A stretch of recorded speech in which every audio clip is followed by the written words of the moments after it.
بمبئی میں جا کر کے ابتدا میں اختر الایمان اور دوسرے لوگوں کی طرح فلموں کے اسکرپٹ اور گیت لکھنے کا سلسلہ شروع کیا، لیکن وہ پھر اس میں کامیاب نہیں ہوئے۔ اب بات کرتے ہیں سر کہ ترقی پسند تحریک اور ترقی پسند تحریک سے علی سردار جعفری کی شاعری اور ان کی فکر کا میل، اور وہ کس طرح سے ان کی شاعری میں وہ تحریک آئی۔ بالکل، اب جیسا کہ میں عرض کر رہا تھا کہ انہوں نے شاعری کی ابتدا مرثیے سے کی، تو ایک طرف وہ بچپن میں جو شاعری کر رہے ہیں، جس وقت ابھی ان کی فکر بالیدہ نہیں ہوئی ہے، ابھی وہ لکھنؤ نہیں آئے ہیں، اس زمانے کی وہ مرثیے کا ایک بند جیسے ان کا دیکھیں کہ وہاں بھی یہ وہ کہتے ہیں کہ بچپن سے ہی چیزیں جو فکر میں آتی ہیں، کہ وہاں بھی وہ فکر ہے کہ مرثیے کا ایک بند دیکھیں کہ آتا ہے کون شمع امامت لیے ہوئے، اپنی جلوں میں فوج صداقت لیے ہوئے، ہاتھوں میں جام سرخ شہادت لیے ہوئے، لب پہ دعائے بخشش امت لیے ہوئے، اللہ رے حسن فاطمہ کے مہتاب کا، ذروں میں چھپتا پھرتا ہے نور آفتاب کا۔ کہ ایک طرف یہ مرثیہ انہوں نے کہا، اور جب وہ ترقی پسند فکر سے وابستہ ہوتے ہیں اور وہاں جب وہ آتے ہیں تو وہاں کس طرح سے وہ فکر بالیدہ ہوتی ہے کہ عوام کے لیے، لوگوں کے لیے، مزدوروں کے لیے، جفاکش کے لیے، وہ دبے کچلے لوگوں کے لیے، کہ وہ یہ کہتے ہیں کہ وہ میں اگر چلا بھی گیا تو پھر یہ فکر آئے گی، اور وہ اس فکر کی ترقی پسند تحریک کی فکر جو تھی، ترقی پسند فکر جو تھی، اس کی نمائندگی یہ 5 مصرے کرتے ہیں کہ وہ دیکھیں کہ لیکن میں یہاں پھر آؤں گا، بچوں کے دہن سے بولوں گا، چڑیوں کی زباں سے گاؤں گا، میں پتی پتی کلی کلی اپنی آنکھیں پھر کھولوں گا۔ تو یہ شاعری جو انہوں نے کی، اور اس شاعری کا اور ان کی اس فکر کا بہت اچھے سے علی احمد فاطمی صاحب نے اس کتاب میں محاکمہ کیا ہے۔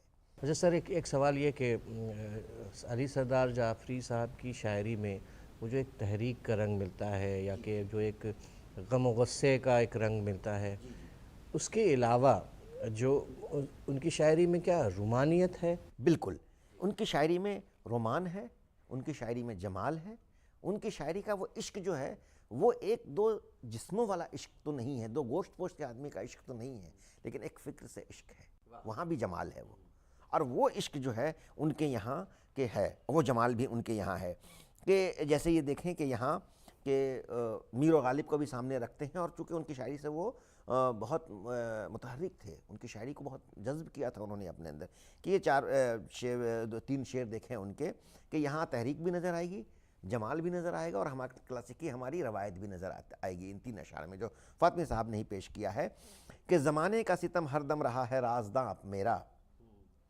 بھرا ہے ایسے ہی کانٹوں سے سارا گلستہ میرا۔ واہ! کہ یہ جو لفظیات ہیں پرانے ہمارے، یا اس کو نئے معنوں میں کس طرح سے پیش کیا انہوں نے، یا پھر 2 شعر دیکھیں کہ زمانے بھر میں تنہا رازداں ہوں لذت غم کا، زمانے بھر میں تنہا رازداں ہوں لذت غم کا، سراپا درد ہو کر بھی ہوں درما سارے عالم کا۔ کبھی کہاں کوئی انقلاب نہیں ہے، کوئی زندہ باد نہیں ہے، کوئی شور نہیں ہے، لیکن یہاں بہت ہی ذوق جمال کو سامنے رکھتے ہوئے، ان چیزوں کو سامنے رکھتے ہوئے اپنی فکر کو کہا ہے اس غزل میں۔ درد ہے اس میں، جی درد ہے اس میں۔ یا پھر دیکھیں کہ حقیقت سے میری کیوں بے خبر دنیائے فانی ہے، حقیقت سے میری کیوں بے خبر دنیائے فانی ہے، بغاوت میرا مذہب میرا مسلک نوجوانی ہے۔ تو علی احمد فاطمی صاحب نے جو ایک دوسرا زاویہ فکر، دوسرا نظریہ پیش کیا ہے دیکھنے کا، علی سردار جعفری کو دیکھنے کا، وہ اس چیز میں کھل کر سامنے آ رہا ہے۔ جی بالکل، اور اب تک جیسے یہ ہے کہ ہم لوگ علی سردار جعفری کو ایک شاعر کی حیثیت سے، ایک تحریک کے آدمی کی حیثیت سے جانتے ہیں، لیکن علی سردار جعفری ایک بہت اچھے تنقید نگار بھی ہیں، اس حیثیت سے بھی کم لوگوں نے دیکھا ہے۔ جیسے ترقی پسند تحریک پر جو ان کی کتاب ہے، مارکۃ الآراء کتاب ہے، وہ اس طرح سے اس نظریے سے ترقی پسند کو نہیں دیکھا ہے، اور انہوں نے جینوئن فنکاروں پر اور جو چیزیں سامنے رہی ہیں ان کو رکھ کر انہوں نے اس کتاب کو لکھا ہے۔ تو نظم کے شاعر تھے سر علی سردار جعفری، تو ان کے نظم کے حوالے سے بھی اس کتاب میں کچھ ان کی نظموں کے جیسے نمونے دیکھے کہ ایک نظم ان کی ہے خاموشی، اس کے کچھ ایک بند انہوں نے پیش کیے ہیں کہ خاموشی خواب بھی ہے، درد کا احساس بھی ہے، شمع بھی دل کے اندھیرے کے لیے، حرف جو لب سے تراشے نہ گئے، ذائقہ جن کا زبانیں کبھی چکھا ہی نہیں، بلبلیں ہیں جو تمنا کے چمنزاروں میں، رنگ آئے گا تو مصروف ترنم ہوگی، آج وہ حرف ہے بس حرف ہی حرف، نہ تیرا شیوا نہ فرمودہ، روا روح کے تار پر مضراب کا رقص، شوق کا نغمہ بے صوت و صدا۔ جی تو یہ نظم ہے ان کی، اور اس طرح سے ایک اور نظم ہے شعور کا، شعور، اس کا ایک چھوٹا سا یہ بند ہے کہ یہ دیکھیں، یہ مشرق و مغرب شمال و جنوب پست و بلند، یہ مشرق و مغرب شمال و جنوب پست و بلند، لہو میں غرق ہیں اور شش جہات کا آہنگ، زمیں کی پینگ طلوع نجوم و شمس و قمر، غروب شام زوال شب و نمود سحر، تمام عالم رانائی بزم برنائی، کنول کی طرح کھلے ہیں لہو کے جھیلوں میں، میں ایک نقطہ سر کائنات وہم و شعور۔ تو اب یہ جو پورا منظر ہے ہمارے سامنے کہ کس طرح سے ہمارے پھول، ہمارے پھل، ہماری ندیاں، ہماری جھرنے، ہماری تالاب، تو یہ جو پورا ہمارے ملک کی ہمارے کی خوبصورتی ہے، اس خوبصورتی کا بھی بہت اچھا عکس ان کے۔ بہت ہی دلچسپ گفتگو رہی سر اس کتاب کے متعلق۔ بہت شکریہ آپ کا کہ آپ نے مجھے یہ موقع عنایت کیا، اور میں یہ کہوں گا کہ علی سردار جعفری کے بارے میں کچھ اگر بہتر جاننا ہو تو اس کتاب کا مطالعہ ضرور کیا جائے۔ آپ کا بہت شکریہ کہ آپ نے مجھے یہ موقع عنایت کیا۔ تو ایسی کتابیں ہیں اور آپ ضرور ان کا مطالعہ کیجیے، اور کہتے ہیں کہ زندہ شخصیات، زندہ کرداروں کو ہم دیکھتے ہیں تو ان سے بھی زندگی ملتی ہے، زندگی میں ایک نیا جوش آتا ہے۔ تو اسی کے ساتھ ہی پروگرام کے اس حصے کا اختتام کرتے ہیں اور چلتے ہیں اپنے دوسرے حصے کی طرف۔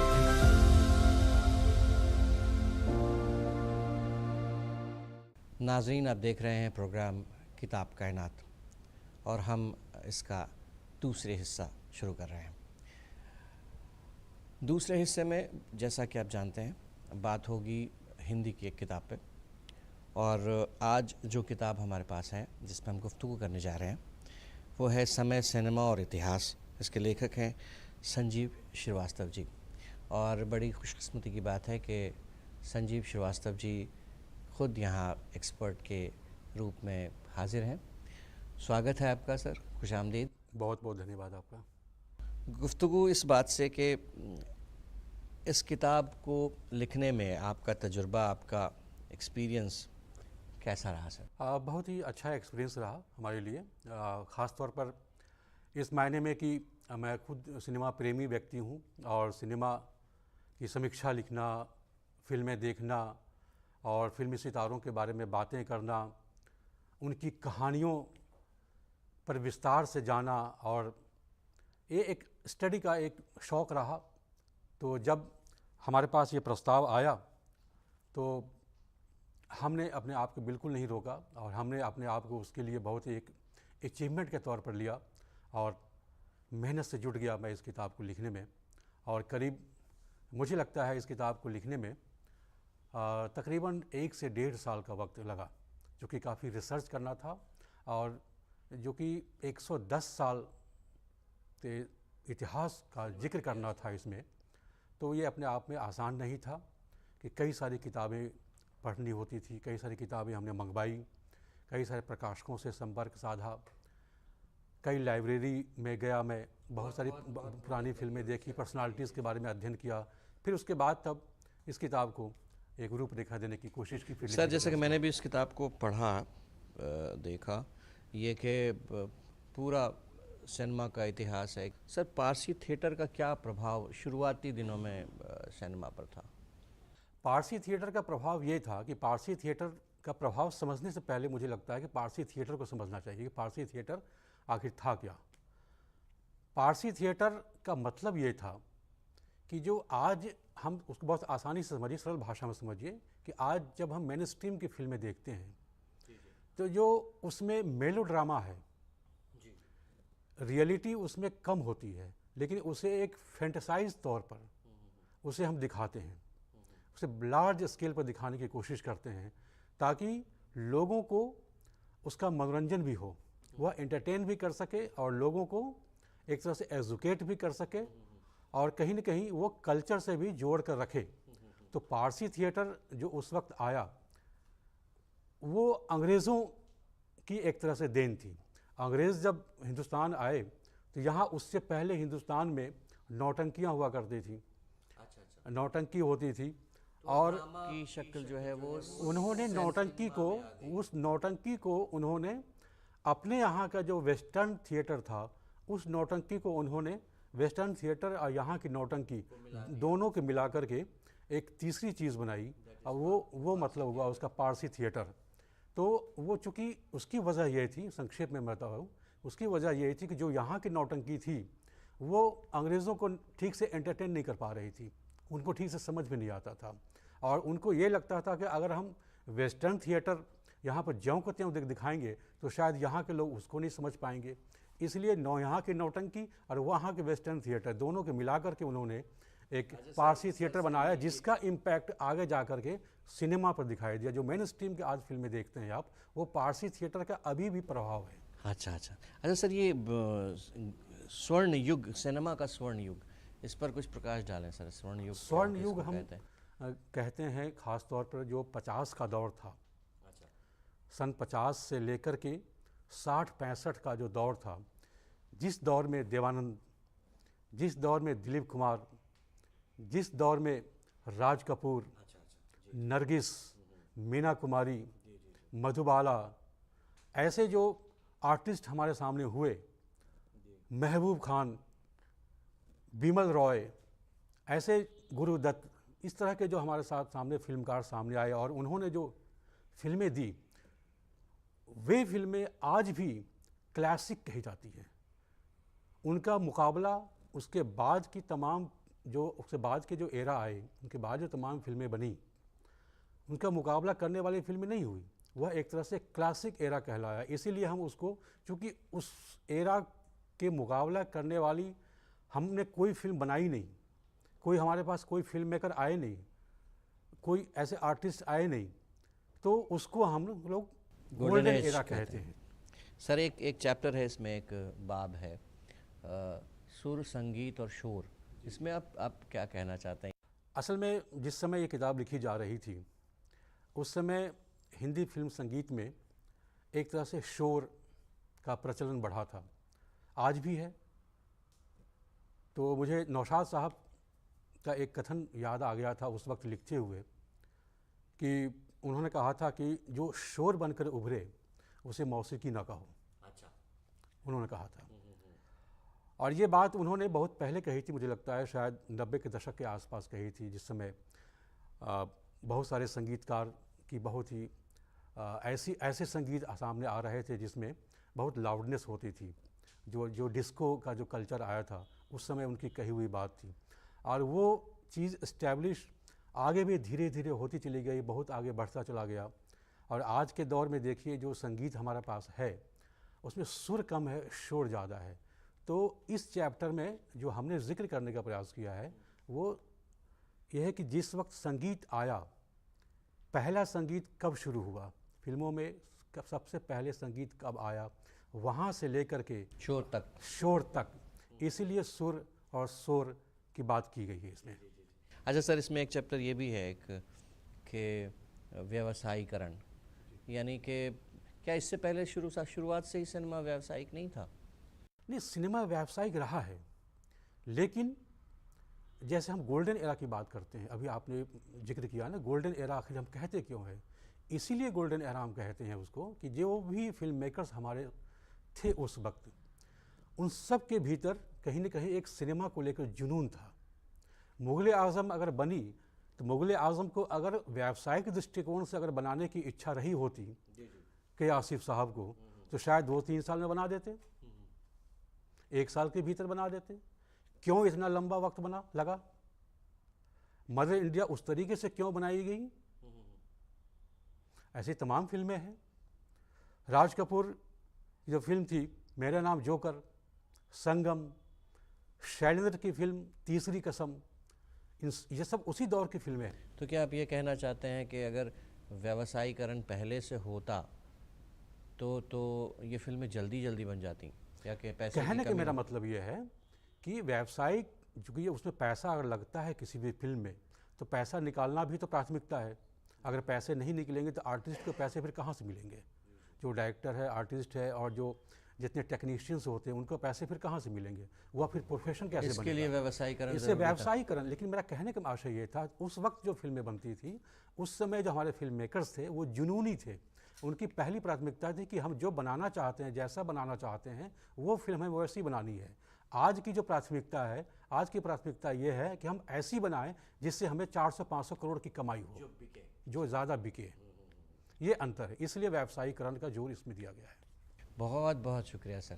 آپ کی اس کتاب پر جو میں نے بھی پڑھی ہے، اور اس میں بہت کچھ ہے جاننے کو، اور فلمی ہستیوں کی جیونیاں بھی ہیں، اور اسی کے مادھیم سے آپ نے اس 100 سال کا لمبا سنیما کا اتہاس بتانے کی کوشش کی ہے. سنجیو شریواستو جی، آپ کا بہت بہت شکریہ. آپ ہمارے پروگرام میں آئے اور اس کتاب پر گفتگو ہوئی، اور بہت ساری باتیں، اور بلکہ یہ پورا دستاویز ہی ہے سنیما کا، اور فلم کے اسٹوڈنٹس یا ویسے لوگ جو کہ سنیما میں دلچسپی رکھتے ہیں، فلم میں دلچسپی رکھتے ہیں، ان کے لیے تو بڑی اچھی، ضروری، دلچسپ کتاب ہے یہ. تو ناظرین، یہ تھا اب ہمارا دوسرا حصہ، اور اب ہم چلتے ہیں اس پروگرام کے تیسرے حصے میں.